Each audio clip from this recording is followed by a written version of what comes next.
See, the home itself was called atonement, and what they explained to us in religious class, they said, "You understand? Atonement means you're here to atone for being bad." What? We're hillbilly Indian kids. How the hell can you be bad in the forest? You know, we didn't even learn how to steal in the town yet, so, so we weren't bad at all. But they thought of us as such.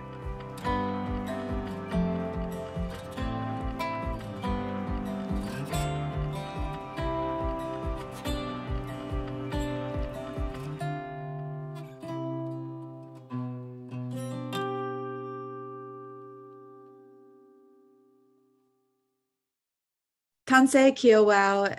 This is Essay, the Kikichi Iwi Win project director at Seeding Sovereignty. I'm joined again today by Agnes and Lester for another storytelling session. I want to just quickly give a preface to this session that there are going to be some topics that will be talked about that are going to be agitating, triggering, and sensitive.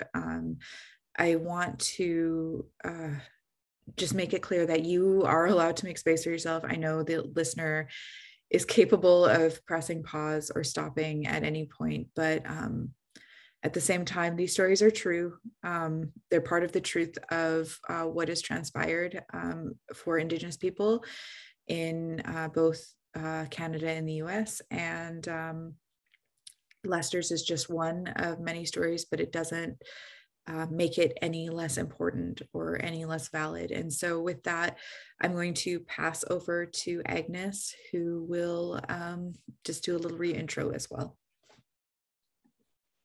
Hello, my name is Agnes Woodward. Thank you again for joining today to watch and taking the time to listen to my father's stories that he's been sharing. I'm really grateful again for this platform and this opportunity. I think it's important for anybody, any of our, elders and people who have lived experiences that many of us can learn from. I think it's important to offer that platform and, our time as well to listen.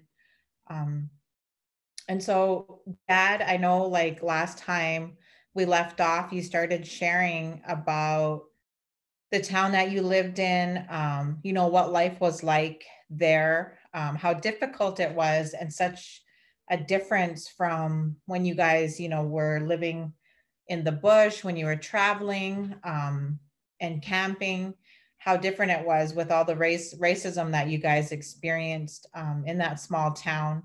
You talked a little bit about the day that you were taken and the things that your mother did to try and prepare you for that day. If we could revisit that a little and talk about that, and just start there.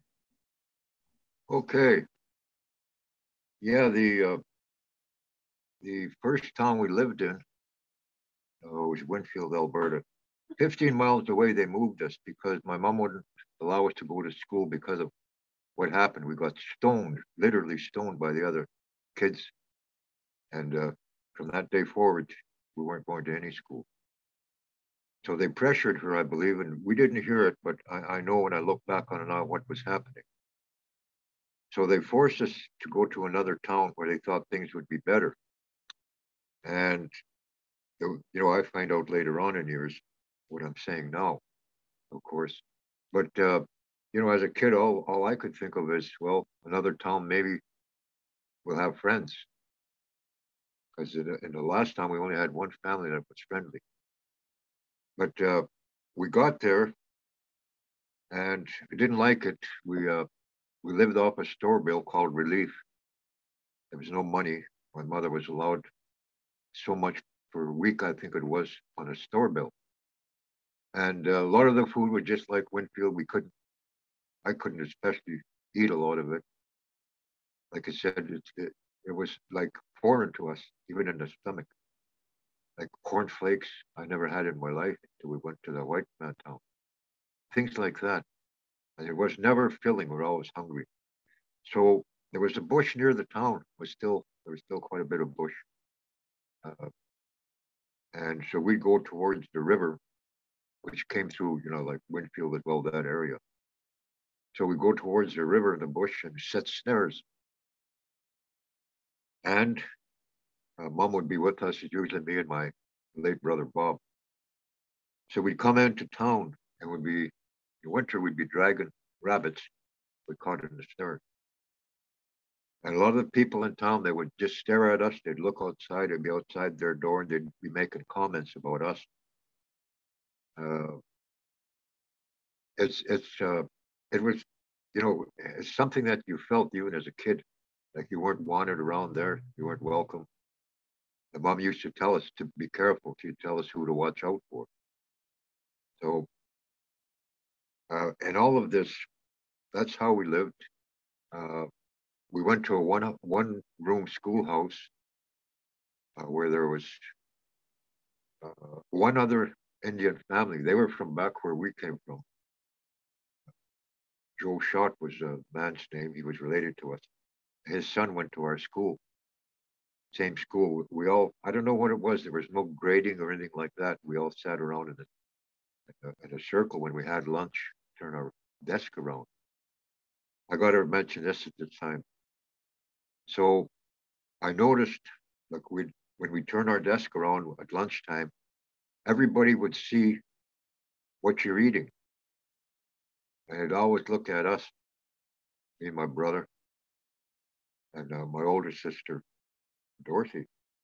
And Mom would make us bannock sandwiches. Sometimes there'd be just a piece of bannock and a piece of rabbit. So now, some of them had lunch buckets, and a lot of them had paper bags. So one day we got a paper bag, take to lunch for lunch. So when we come in, all the lunches go on a big table, and those with paper bags, they write their names on them. Sometimes they don't; they just know which bag is theirs. So I came in and I thought, well, today I don't want them staring at me for what I eat. So I put my lunch bag in the middle with every other one. And when the bell rang for lunch, I went out and I took somebody else's bag. I know it was somebody else. It wasn't mine. So I start to open it. Everybody's looking. Everybody else has got store-bought bread, eh? So I reached in there and I pulled out. Here it was Joe Schott's boy, Billy Schott. It was his dad that packed his lunch. Sure, he was a big bannock too. I thought I'd get one of those other kids' lunch with white bread sandwiches in there, store-bought bread. Here it was another Indian's bannock. That's really funny. I really got shy. I had to give Billy his lunch. He had mine. But it's funny now, but that's how I felt so awful because, the kids are all looking at us like something wrong with bannock, and made you feel awful. But when that happened, my face turned red and I got shy and I just kind of looked at Billy and passed him his lunch and he passed me mine. But yeah, that was some schoolhouse. And we got out of there. When we got out of the school, we'd always run because of our experience in Winfield, what they did, those white kids, they throw rocks at us. But anyway, so for whatever reason, I remember it was getting hard for Mom, and I could tell her moods. She didn't seem as happy. It's not that she faked it, but when she's happy, she's happy, but not as like she was before. Something was bothering her. You could tell, even as a kid, we'd kind of watch her. And she'd get mad and she'd start saying things about some of those government officials.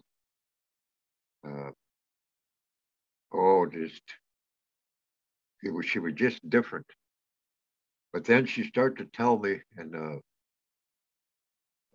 Bob and Dorothy, and Yvonne was younger then, and my younger brother Don. They were younger than me, but she used to tell us. She'd say, "Go run outside, grab those kids and run around the yard." I didn't know what she was alluding to. I have no idea. I thought, I'll listen to her because she knows why she's telling us to run. So she'd sit on the porch and watch us run. She'd tell us, run back again. So within a couple days, I found out why she's telling us to run. All this time, I guess she was in communication with the RCMP. They had a post also in that small town where they'd come there and they wouldn't stay long. They'd go around the town, circle the town, and come back to that office. Now I remember Mom going there and yelling at them, yelling at the police.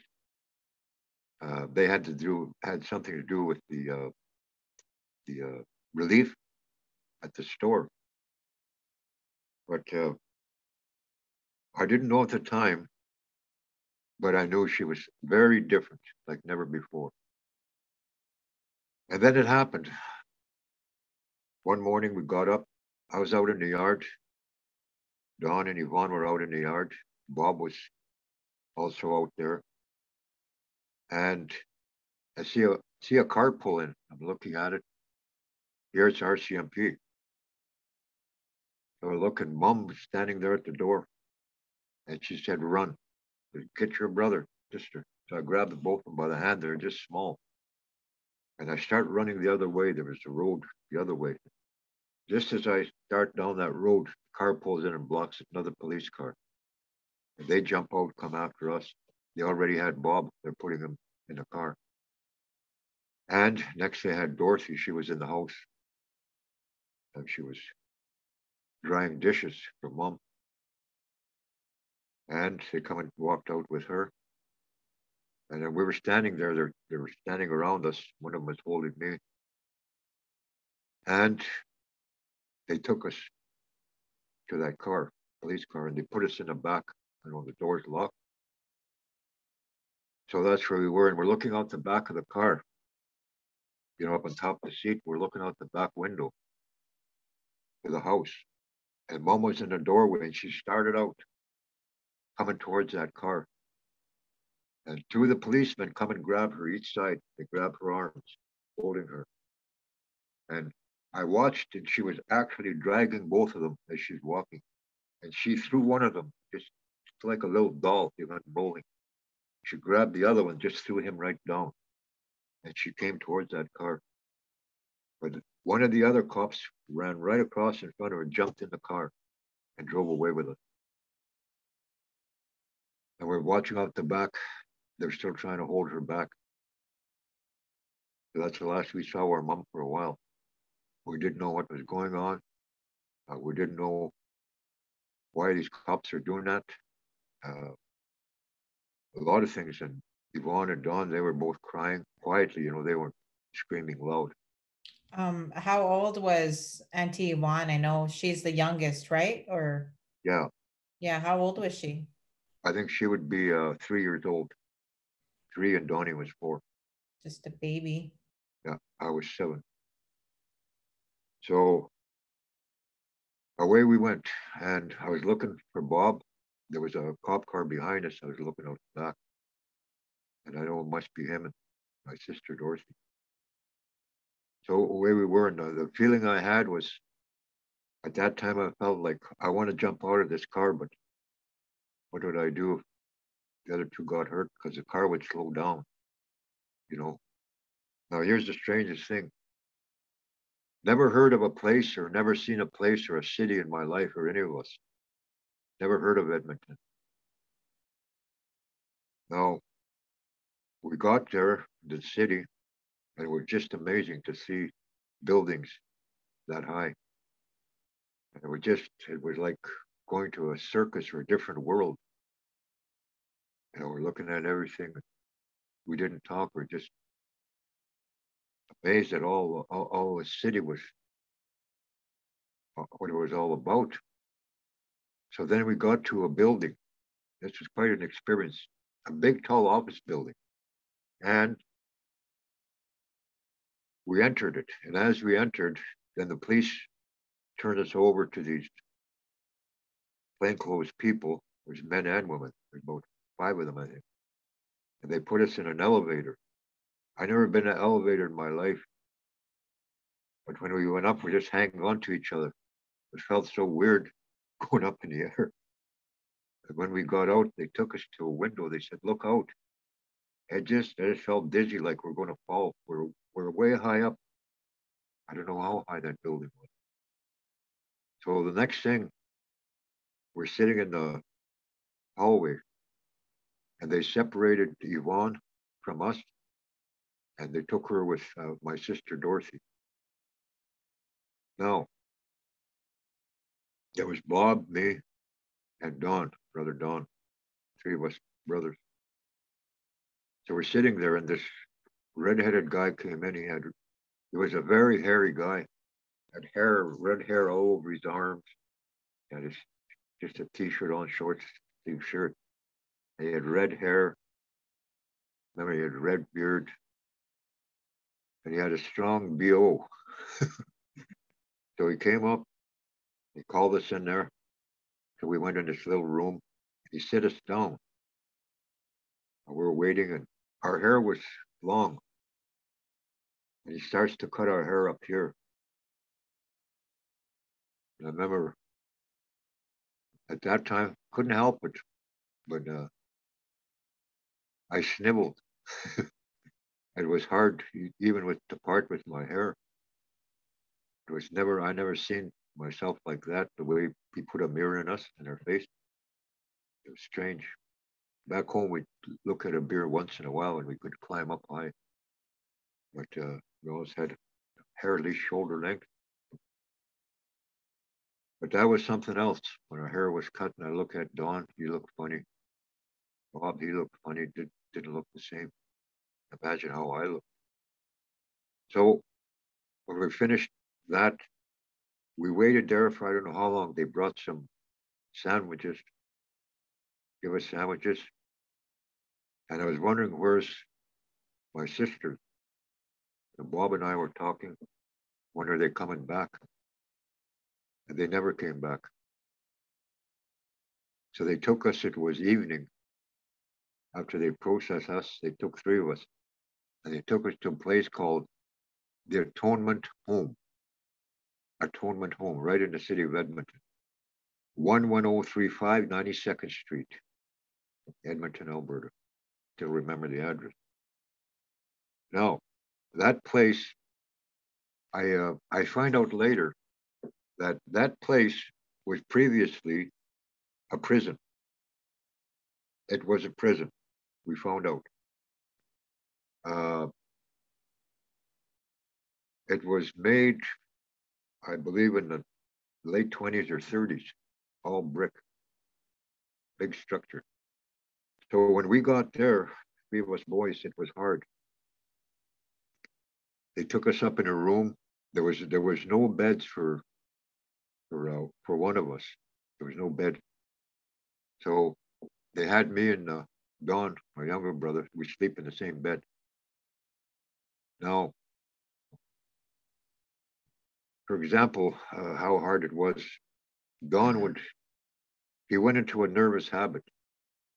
He would plug his ears, and his legs, if he'd sit on a chair or a bench, he would swing his legs and he'd be humming. And he'd shake his head. And a couple of times that nun came and yelled at him, told him, "Stop it." And I felt bad for him because what I'm going through, what I'm feeling, what are we doing here? Why are we here? Why are you yelling at my brother? He's got a habit. I know already why. It's like his way of escaping what's going on around us. That's all it was. Couldn't handle it. Just a little guy. So I never talked back to those nuns, but I sure felt in my inside of me, I felt like choking them for how they yell at him, mistreat him. He was darker. His father was We have the same mother. His father was a black. He was a lot darker than us. Now, it was hard in there. What was hardest at that time, being in there, it wasn't long after that. I woke up, I'm sorry, when I went to bed, Dawn was there. When I woke up, he was gone. I checked the bathroom, everywhere, the other dorms. There's like 8 of us in each room, dorm. He wasn't around. So I went and shake up my brother Bob, and I told him. So I said, let's go and find out. So we looked all over. And after we went to breakfast in the chapel, prayers, we were out in the yard and we looked all over. We couldn't find him. It took us 3 days of looking in before we even want to ask, because those nuns were mean to us. But we didn't want to ask them anything. They're always got long faces. They're really mean. Finally, there was one that one of the women, Donna was her name. She was like a sister. She knew what was wrong, and she said, they sent your brother away. She said, I know that they did it to her brother as well. And she said, there's one nun here that talk to you if you want to talk to her. Her name was Sister Michael Marie. She was not a nun. She was a novice. She didn't take her final vows. And to our surprise, she liked us.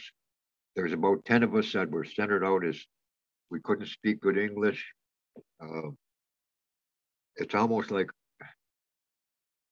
the 10 of us, like we were just automatically the bad guys of the bunch. We'd get straps, we'd get beaten with a strap. Uh, it's over nothing. Even looking the wrong way, making wrong look on, having a wrong look on your face, you'll get slapped or get smacked with that strap. All that kind of stuff was going on. So everybody was pretty attentive because those nuns were mean. Now, we're out in the yard one day. Finally, we seen that nun, young nun. She was very young. So finally, Bob and I went over to her. And Bob talked. He said, "Sister, we'd like to know where our brother is, Dawn Howse." And that nun come and start hugging us. She started crying. She said they sent him away. He was sent to, we found out later, to St. Bernard Mission, Broward, Alberta. There's a mission up there, boarding school. It's all Indians as well. So because he was dark, we know that, because it was all dark ones that were sent up there. Same with Donna's brother, he was sent up there because he was dark. The rest of us, we were light, and I know why we were kept there later on. I know why. Because at times we would be called out of the yard or wherever we were. And they'd put us on nice clothes, a nice white shirt, and little like suit coats, suit pants, new shoes and everything like that. We'd have a shower, brush our teeth. We'd have to line up in the hall. Sometimes there's about 10 of us, maybe more, girls on one side, boys on the other. All Indians, with light skin. So they come, they'd check our hands, the nuns, and also these white people. They'd come in. I remember there was one couple, and they were going to take me. And I just had an all ugly feeling. And I find out later they took Ernie, but they're from New York. They flew in to find a kid that'll fit in with their family. So that's how it was. We were like horses. They check our teeth, everything like that. Our health records, everything like that. And nuns would submit everything. And they'd tell some story about us. And what they said was the mother abandoned this one. They were lying. They stole us from mom. So all that kind of stuff, they lied about some story, that made us look like so pitiful that those white people were going to do us a big favor, take us. So that's what we went through periodically, lining up, nice clothes, all that kind of stuff. Uh, One time it was Ernie when they took him. He was, he had dirty blonde hair, but he was dark. But you could see, well, maybe he's well tanned, but it could be like a white boy. But they come and got him. And when they started to take him, there was that couple from New York. They took him. They chose him. So when he's leaving, he grabbed me around my leg. He's hanging on, screaming, "Don't let him take me. Don't let him take me. I don't want to go." He's crying. And I remember he grabbed Donna by the leg on the way out, and we grabbed his hands. And they come and strap us, make us let go. And he was screaming, hanging on to the door. They pulled him off there. So he wasn't the only one, but we were forced to watch that. We would try and fight, keep him with us. But they took him. So that was their concept of adoption. We found out later the word adoption. So when those days came, I remember we do everything possible to not get adopted. One time I purposely slobbered on myself. I did it on purpose. I didn't wipe it. So they'll think I'm just a little slobby kid. So smart, Dad. Lester, can I ask you what year this was, just so we can like understand the context of time a little bit? You're looking at about 1952. Okay. Yeah, a little while ago. Just a little while. Yeah. But I can tell you right now, I could name every one of the nuns. I don't forget any of their names. They're probably all passed now. See, the home itself was called atonement. And what they explained to us in religious class, they said, you understand atonement means you're here to atone for being bad. What? We're hillbilly Indian kids. How the hell can you be bad in the forest? We didn't even learn how to steal in the town yet. so we weren't bad at all. But, they thought of us as such. So we were there to atone. That's what they told us. To atone for our sins, they said at one point. What the hell are you talking about, those sins? And all that kind of religious upbringing. It was hard to handle. Because I know that's not me. That's not my brother. And talking to some of the kids after we get to know them, that's not them. They're not bad. They're not evil. But they were there to atone, and they'd remind us the atonement home, that's what it was instituted for kids like us who were bad for being born poor by other people's standards. So anyway, that's one thing we had in common, even with some of the white kids that didn't like us. There was, I think I'd say about 1/5 of them in there was white kids. Some of them were pretty good. They were pretty good. They were like brothers, sisters as well. And some of them were treated differently, better than us, but none of us really wanted to be like them. But I recall also, here's one for you. After, I believe it was 54, somewhere in there, after I got used to the place, we used to go to an outside school, St. Michael's. And I remember my first time in that school, first time I spent any length of time in a school that was graded. So that was grade, they put me in grade 3 because I was big for my age. And they figured, I could handle grade 3. Well, they put me back in grade 1. And the teacher used to yell in my face. And I just look at her because I didn't know what she's saying. I couldn't understand her. She's talking to me about things I never heard about, a different world. So I just look back at her and she'd get mad. And then they put me in the corner. They put that hat on you. They call you a dunce. You have to sit in the corner. And everybody make fun of you. Finally, I got a relief and I was put in a special class where you work with your hands. And special class, they were special. We had more fun. We had our own recreation time and everything.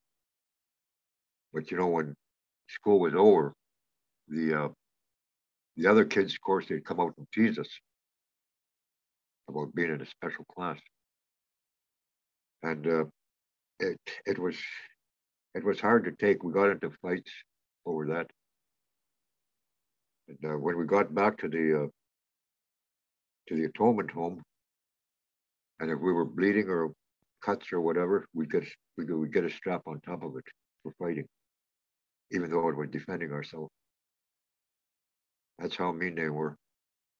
So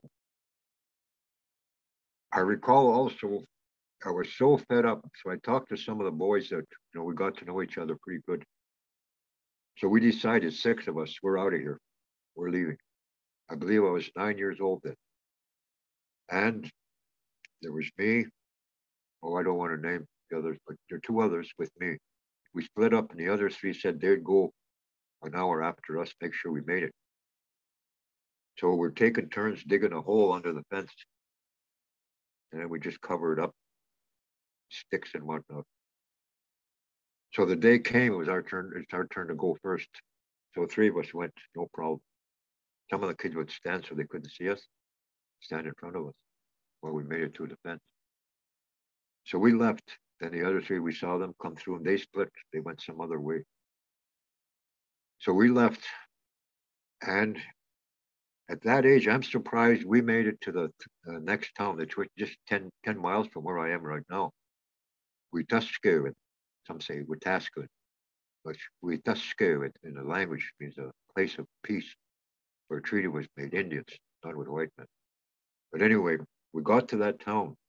Straight west is Winfield, where in Buck Lake, where we lived, where we came from. So I didn't know that. We just ended up in that town. Now, we're downtown. Before we left Edmonton, we went into a Chinese place. And I remember one of the guys, Mo, he had a couple nickels and a dime, 20 cents.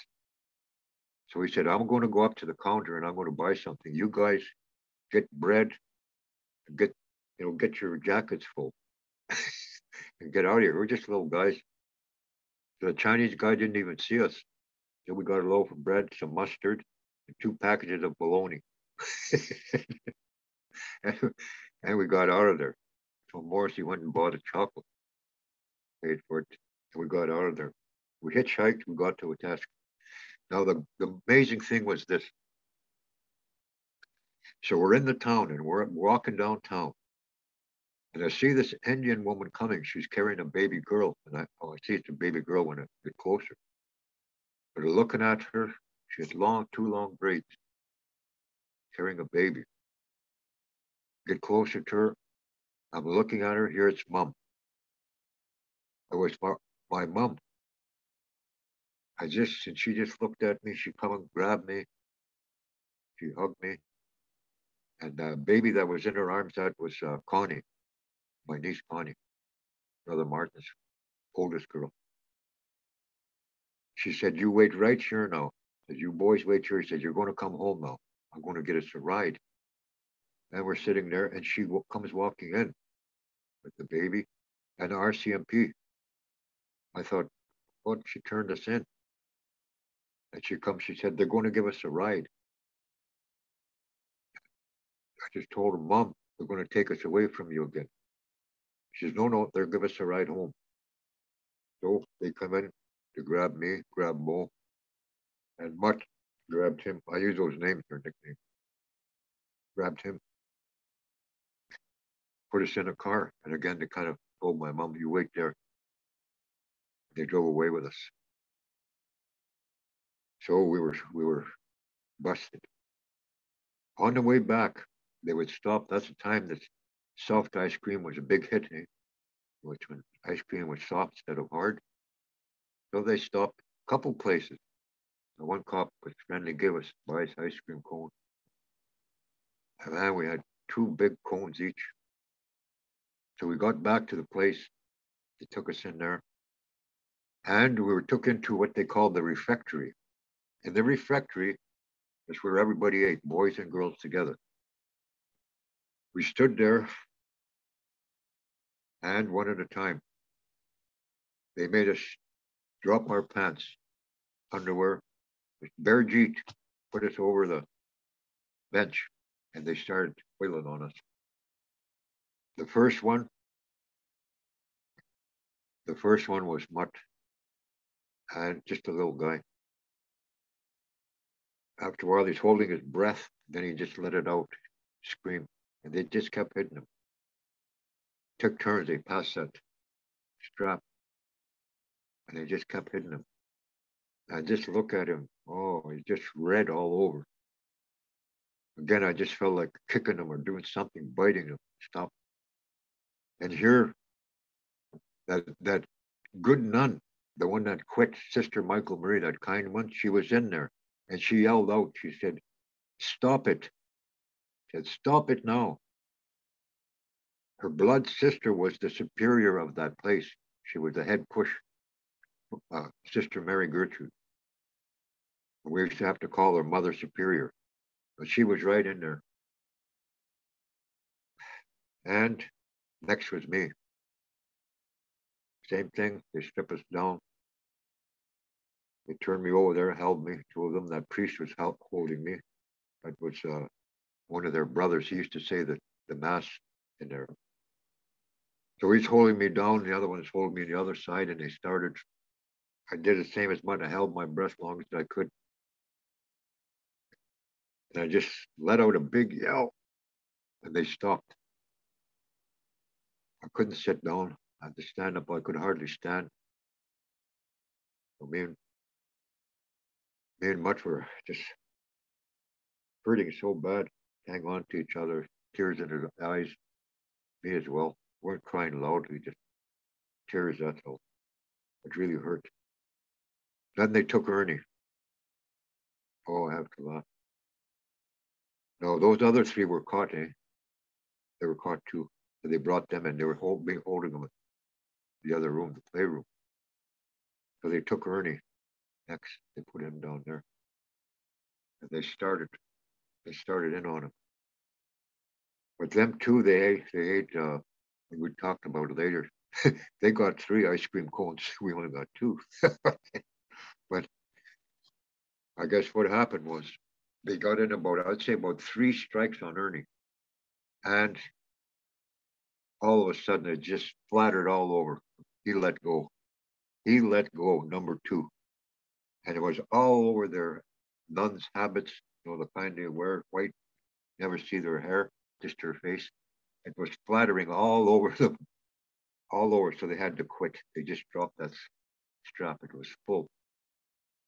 And they had to let him go. So he didn't get as bad as us. We laugh about it later. We saw it all over them. They had to quit. They were splattered with it. So we couldn't sit down. I'd say, oh, we had welts on us, and we were scrubbing floors, scrubbing the bathroom floors, scrubbing the toilets to give us a brush and stuff. We have to do that. I remember it was just about 3 weeks. Every day we couldn't play outside. 6 of us would be scrubbing, cleaning. Once in a while we'd get slapped around. That's how it was for us. We were the bad guys. No. There's a time. This is very strange again. We're outside in the yard, and I went to the fence. We had one of those frost fences. I was looking through it. For whatever reason, I was looking into the nuns' garden, because the nuns have a special garden. It's all fenced off, where they got nice trees and water fountain and chairs and stuff. Just they're allowed there. But the other outside to the street, there's a fence over there across. So I'm looking through 2 fences. Again, I know it's my mom. I know it's mom standing there, long braids, standing outside that fence looking in. I called Bob right away. I said, "That's mom." He looked over. He said, "Yep, that's her." So we called Sister Michael Marie, the kind one. So she come. We told her, "That's our mom over there." So she said, "Just hang on." So she went out. She went into the building, went to the front of that place, and she talked to my mom. And then she came back, and here her sister, who's the mother superior of that place, they started arguing. And I remember them saying, superior, sister superior, she said, she could come back on visiting today like everybody else. She has to let us know a month in advance. What the hell? My mom, she didn't even know where we were. She found us. I guess it was my sister Edna were living in Edmonton, and she told mom where these institutes were. So she made it there. She hitchhiked in from Buck Lake. So finally, Sister Michael Marie came over to us and she said, "You come around building, you come with me." So we walked with her. We didn't dare want to go down that hall because that's where the nuns live, eh? And nobody's allowed in there. She just took our hand and said, "You come." She took us right through there. And she already had mom sitting down in the nuns part. And she was ordered tea, told them to bring tea, the girls, big girls. So we had a glass of juice, which ain't too often, and a little stack of cookies, which ain't too often. And we sat with mom, and she had tea, she had a sandwich and whatnot. So that nun was very kind. So we visited with mom, and she didn't cry, but she had tears in her eyes, and she hugged us. She left. At least she knew where we were. Did she talk about when she called the RCMP and she thought that you guys would get a ride home? Did she say anything about that? Yeah, yeah, she did. She said, you were supposed to come home with me. She said, you're not supposed to come. They weren't supposed to bring you back here. You're supposed to come home with me. But I thought even then, I thought she's a little off. Maybe she didn't, you know. I was smart enough then. I know the cops they're bad people, you know. But somehow they give her rides. I guess that's what I found out later. They give her rides from the time they'd be in Buck Lake. She'd catch a ride in with them. But it's strange how she could do that. You know, I thought about it, and she kind of, I don't know, she trusted them. But I do know that she realized when she was there that they certainly didn't bring us home. They weren't friendly. I remember she mentioning that. It's a good thing you asked. Now, the other thing was this. After that was finished, right away that Mother Superior really didn't like us. Now, there's where we ask, where's our brother? Don? He went north. He was sent north. And Sister Michael Marie told us, she said right there, because he's a dark boy, just like the others that were sent, that were dark. He was sent from here. She told us. So they separated us. We didn't know where was Donnie. He was only 4 years old that time. And Yvonne was only 3. She was still in Edmonton across the river. There's, I'm jumping here, but, bringing things come to mind. I'll just say it. So we stayed in there for a while. And when you got to be about 12 years old, that's when they ship you out. Because they think you're going to make the girls pregnant. The girls, most are older than us. Some of them 14. They ship them out when they're 15. And they were just like sisters. We grow up together in there. And so they shipped us out. It was me. My brother Bob was gone a month before me. They took him to a place called St. Mary's. It was an old house. And when I got there was only about 15 of us. And it was a good place because there's not too many. And we got to go down with the priest in a panel truck and go and get food from the wholesale grocers and things like that. We had more freedom. And that priest he was pretty good. He was a joker. I was cracking jokes. He was okay, Father Louis. And we have to patch the roof every time it rained. They'd all come up with us, the 3 priests. We'd all sing up there on the roof, patching it up. But it was fun, that place. Then the next thing, we were moved out of there. We were moved to St. Mary's Boys Home and Technical School. Brand new place. It was on the edge of the city. And new place and everything, woodworking shop, machine shop, and all that kind of stuff. But it was very bad there. It was bad. Now, when we got there, we were in dorms like the dorm I was in, there's 50 of us in one dorm alone. Now, it was a couple of the young boys, I see them coming out of this room. First time I seen them come out of that room, and here it was noisy in there. It was a boiler room. It was a huge boiler, and it was noisy. And here they had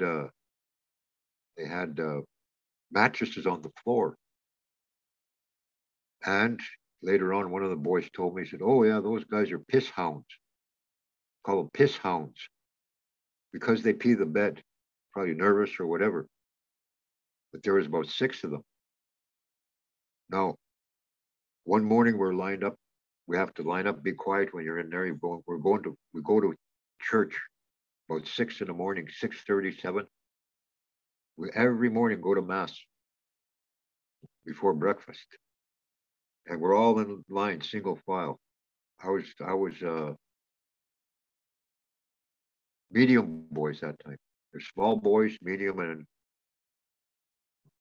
bigger boys.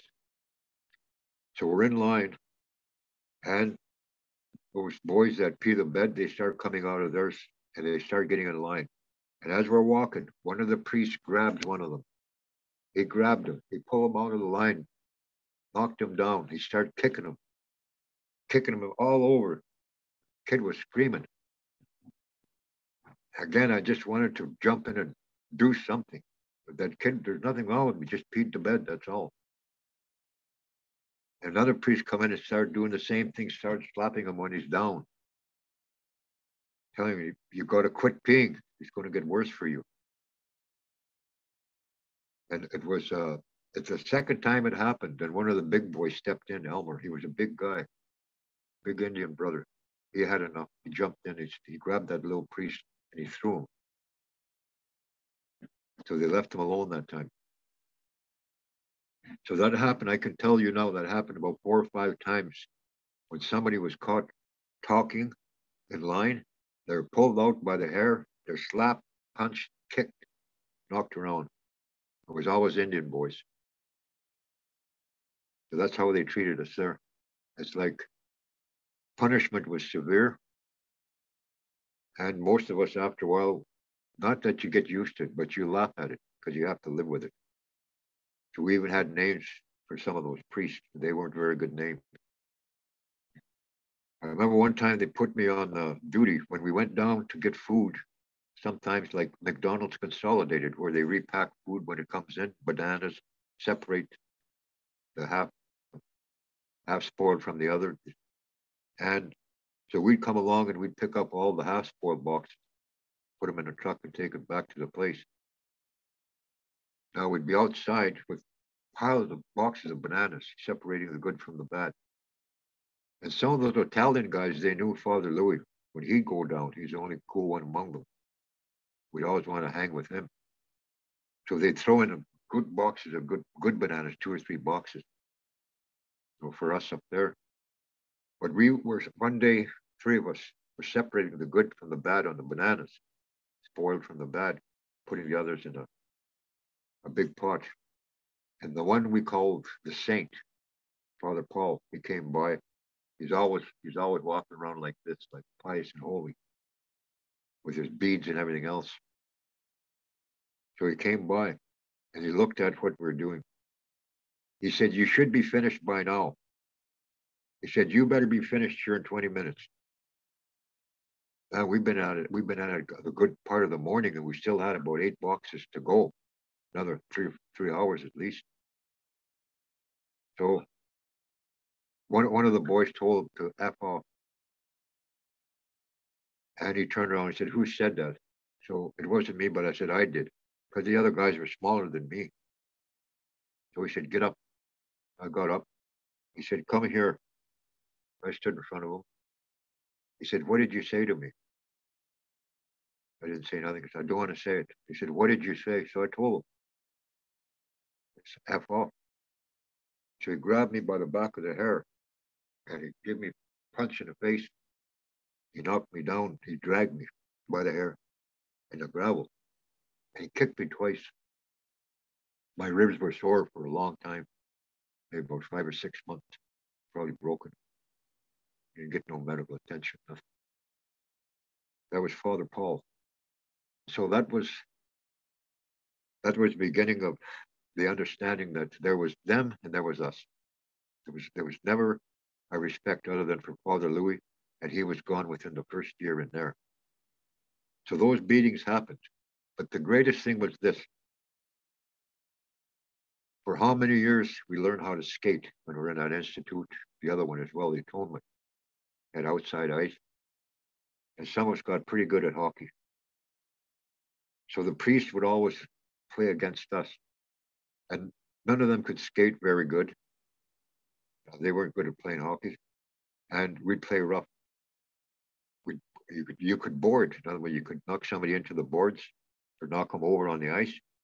Well, them priests were getting knocked around steady. It's one thing we had them. We had them on the ice.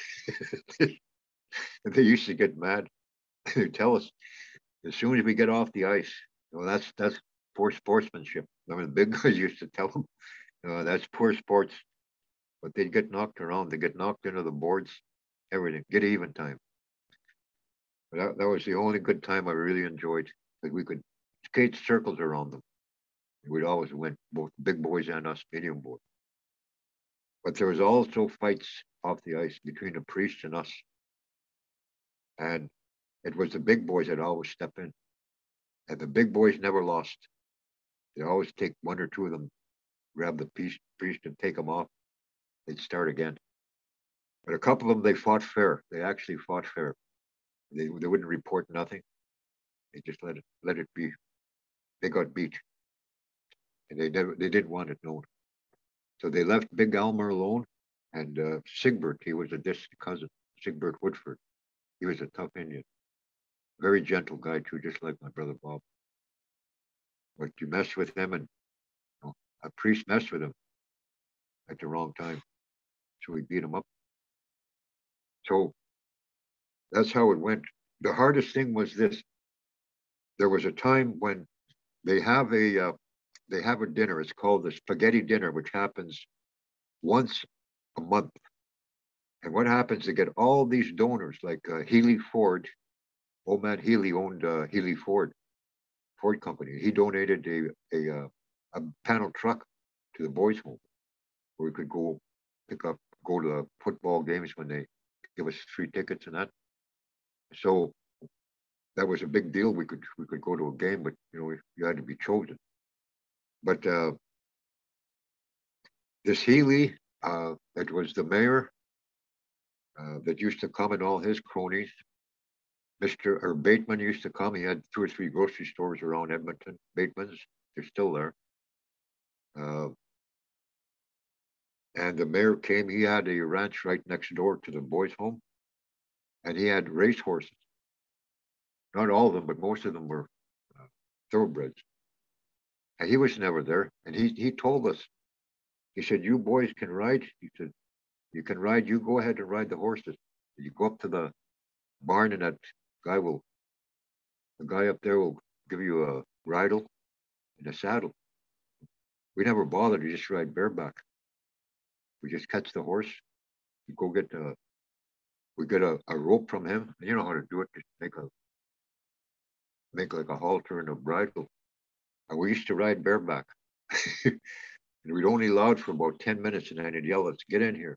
We'd have to cross the fence. It was all Indian boys. We'd go in there, 6 of us one time, racing those horses. And then we were called in.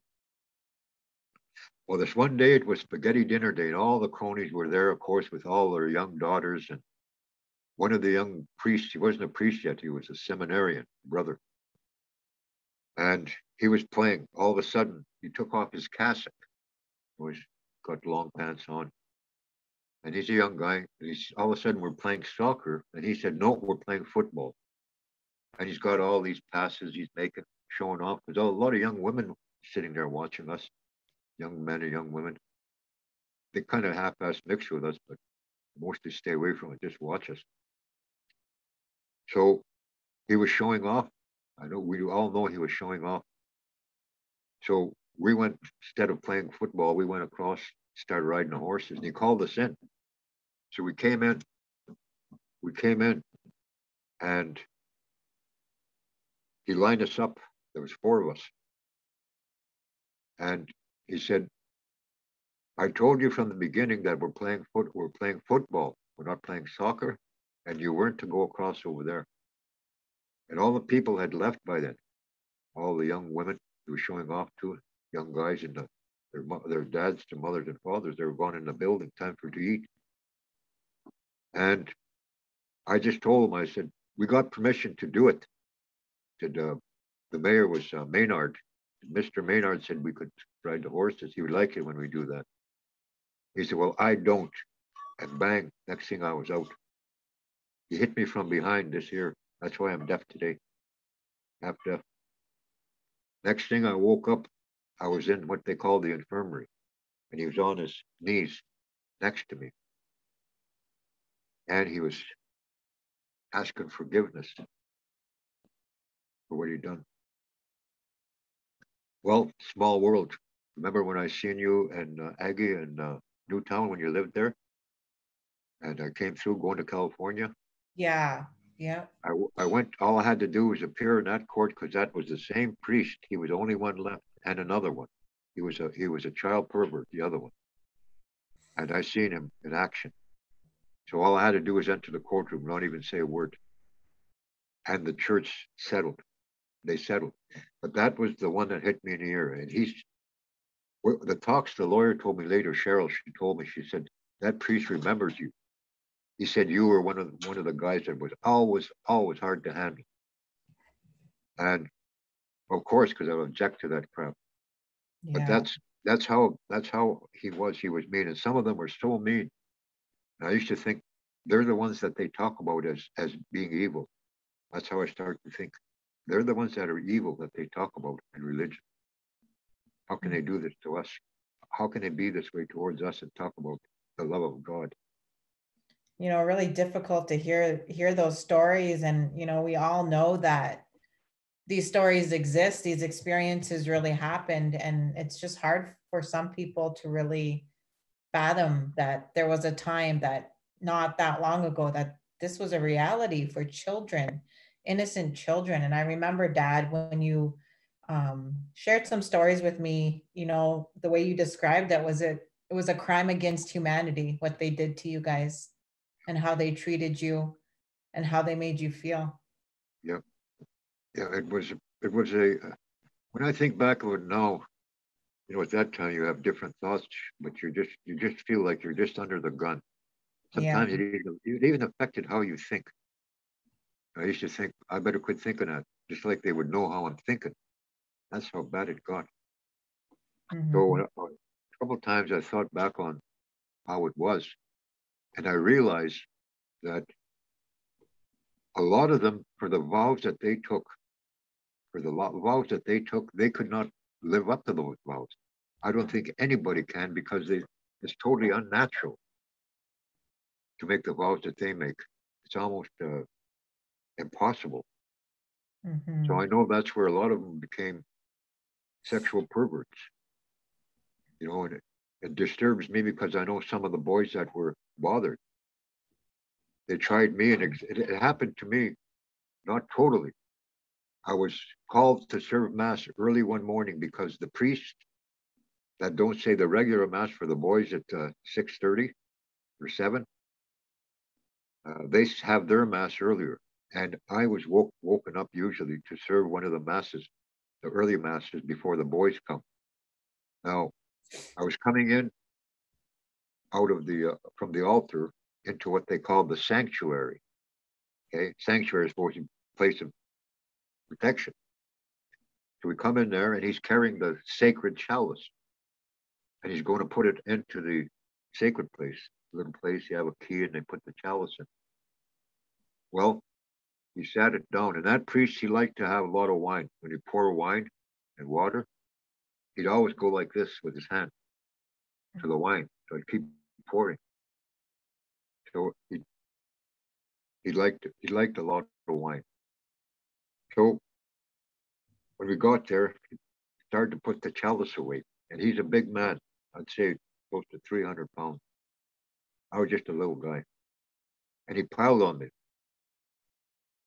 He knocked me to the floor. He was so heavy. And I started kicking. I had on a cassock. And he started tearing the cassock off me. And I just kept kicking. And I just kept kicking. And slowly I got out and I saw blood spurt. And I saw him get up and his face was bloody. And I started to run.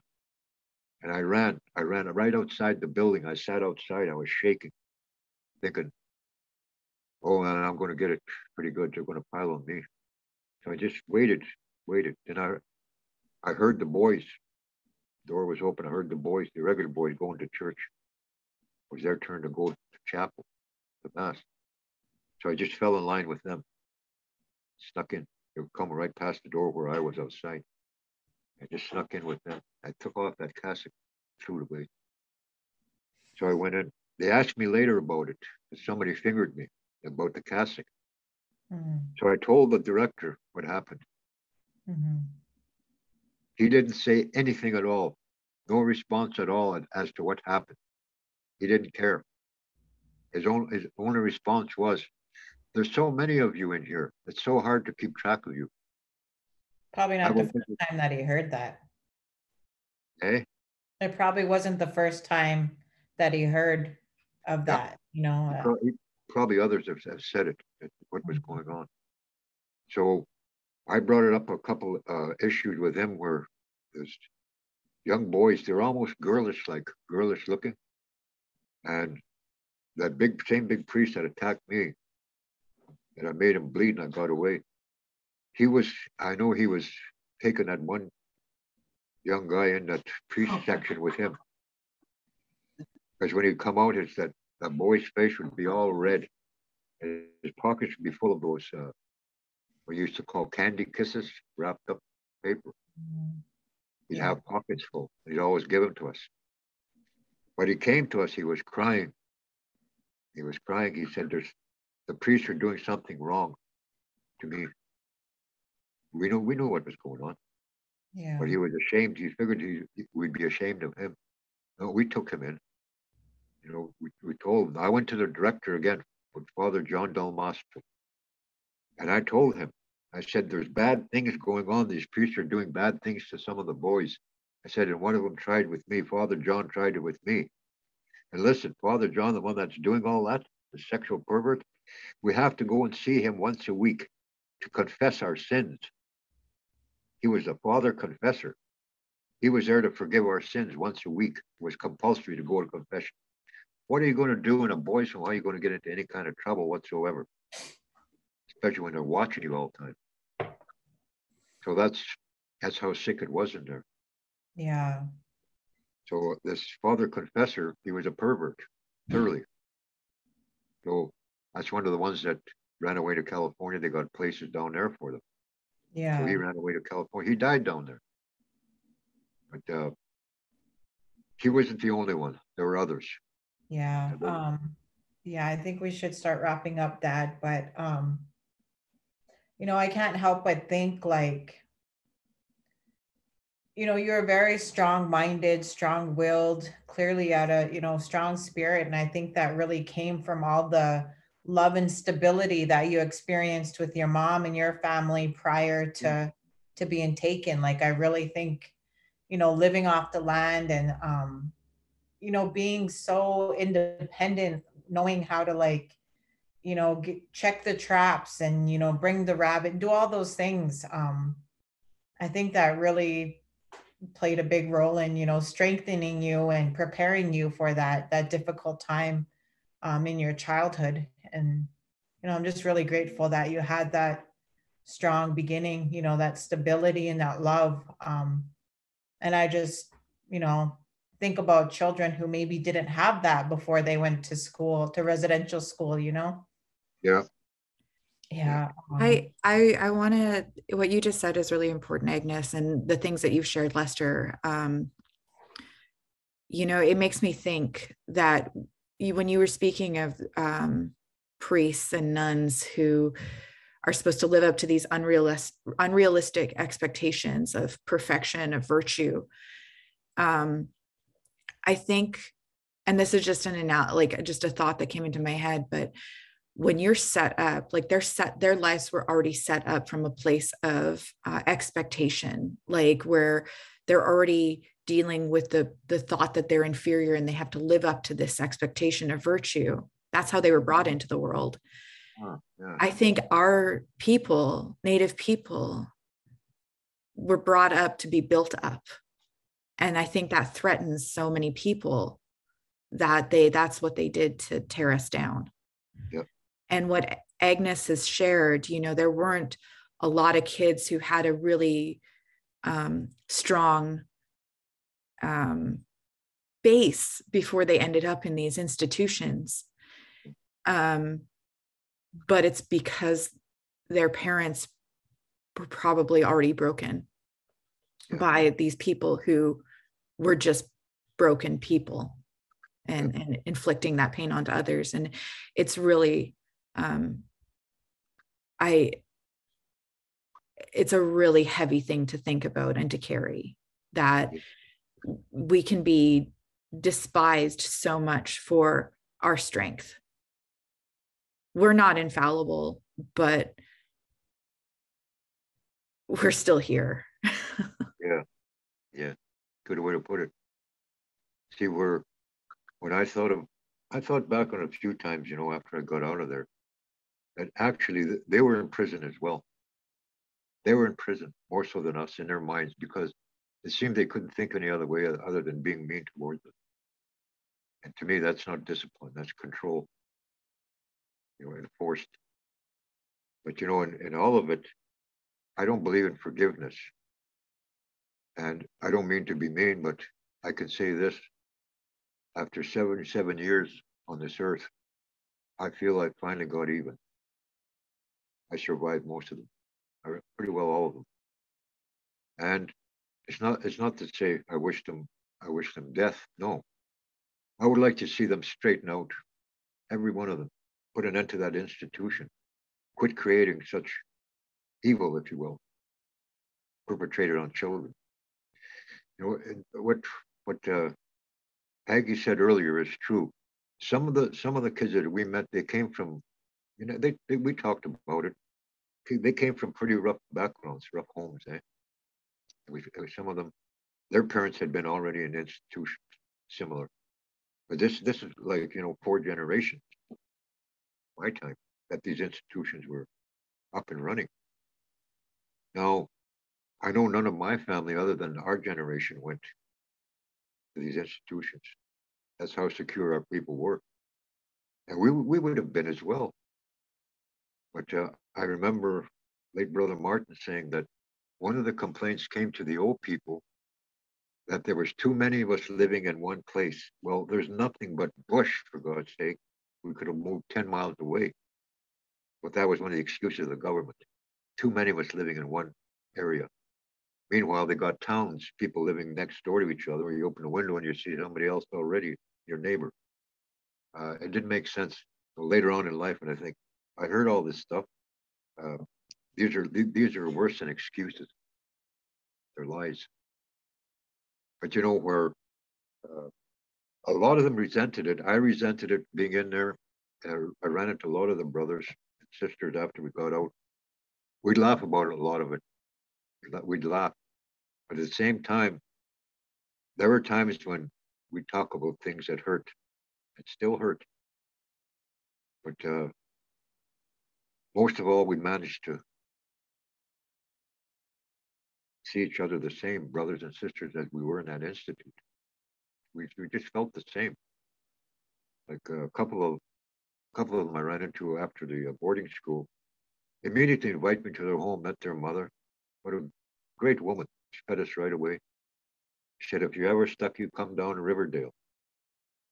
You'll always have something to eat. And I did go, when I got hungry or just, sometimes you feel lonely. That's what it leaves you. You feel empty. You don't know how to make contact with your own people. I was shy to even want to or think about going back home. I was displaced mentally. That's the effect it had on me for a long time. It even goes I'll go as far as to say some of us became somewhat despiritualized throughout our life. We talked about it, some of us did. It's like we were never religious anymore. Been there, done that. But one thing that comes to mind, I'll share with you how I felt, and I really felt good to hear it. A few years ago, there was a guy called Jim Jones, and he was a cult leader in South Africa. And he got all these people together. He left. He said, "We're leaving. The world has had it. We're leaving to build our own world." So they went into the wilderness, and they did pretty good building and whatnot. But he went strange drugs. He went crazy. He had people beaten and all that kind of thing. But he had control over them, mind control. It was a cult. Now, later on, the power of suggestion was that the world is not worth living in anymore. Kill yourself. Some of them stabbed themselves, stabbed each other, took poison. It was a massive wipeout. They did it to themselves. Now, I don't know how many deaths there were, but it was all over the media. Now, many years later, this is only about 7, 8 years ago. Here's a tall young man, real quiet mannered. He's on a talk show up here. It's called Stopalophagus or something. Some Greek guy's got a talk show, CBC. Georgie Stopalophagus or something. So he's talking to this tall kid, and this kid is the son of Jim Jones, the cult leader that told everybody to kill themselves. And there was hundreds of them that did. So he was 10 years old at the time this happened. He was growing up with his father through all of this and his mother, seeing all this going on. So the host of the show says to him, "Well, after going through all that, have you become more religious?" He said, "I like to think of it as I've become more spiritual." He said, and that a friend of mine reminded me. He said, people turn to religion because they're scared to go to hell. He said, spiritual people have been there. Oh, what a wonderful thing. So I thought of all those. I went through that. Yeah. Spiritual people have been there. We've been there. Yeah. So that's the strength. Yeah. Oh. To me, that's inherited from being a hillbilly Indian in the bush. That's a good way to end it, Dad. Thank you for sharing that. Yeah. Interesting. Thank you, Lester. So when's our next? We will reconvene next week and chat again. We can talk a little bit more on the things that we were speaking of today that you were mentioning, Lester. And I thank you for your time. Thank you, Agnes. And as always, take care of yourself and drink water. I will still. Thank you. I just made the water run. Nice spring. Okay. All right. Hi. Hi.